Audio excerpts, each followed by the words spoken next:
இஸ்ரவேல் ஜனங்களை பாபிலோன் அடிமைத்தனத்திலிருந்து மீட்டெடுத்து கொண்டு வருவதற்காக கர்த்தர் கோரேசை பயன்படுத்தினார்.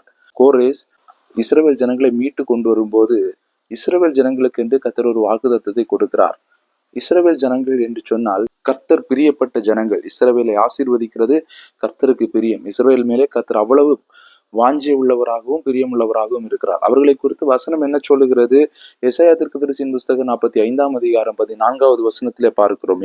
எகிப்தின் சம்பாத்தியமும் எத்தியோப்பியாவின் வர்த்தக லாபமும் நெடிய ஆட்களாகிய சபையரின் வர்த்தக லாபமும் உன்னிடத்திற்கு தாண்டி வந்து உன்னுடையதாகும் என்று சொல்லி வசனம் சொல்லுகிறது.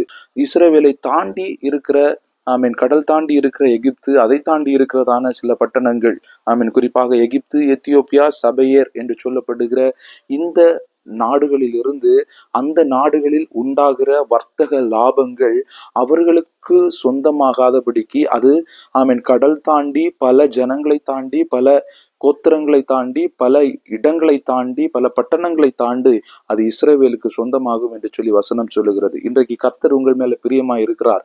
உங்களுக்கு விரோதமாய் எழும்புகிற எந்த சத்ருவாக இருந்தாலும் அவனுடைய வர்த்தக லாபங்கள், சத்ருக்களுடைய லாபங்களை அநேக பேரியர்ஸை தாண்டி, அநேக தடைகளை தாண்டி அதை கர்த்தருடைய பிள்ளைகள் சுதந்திரித்துக் கொள்ள வேண்டும் என்று சொல்லி சில நேரங்களிலே கர்த்தர் விரும்புகிறார். கர்த்தரிடத்திலே உறுதியாயிருங்கள். உங்கள் சத்துருக்களுக்கு வருகிற லாபத்தை கர்த்தர் அவர்களை வெட்கப்படுத்தும்படியாக, உங்களோடு கூட கர்த்தர் இருக்கிறார் என்பதை கர்த்தர் வெளிப்படுத்தும்படியாக அவர்களுடைய லாபத்தை உங்களுக்குடையதாக கர்த்தர் மாற்றப் போகிறார். இதை கர்த்தர் இந்த நாளிலே உங்களுக்காக செய்ய போகிறார். இந்த நாளிலே கர்த்தருடைய சமூகத்திலே காத்திருங்கள். உங்களை விரோதிக்கிறவர்கள் உங்களுக்கு லாபமாய் மாறுவார்கள். கர்த்தர் தாமே ஆசீர்வதிப்பாராக.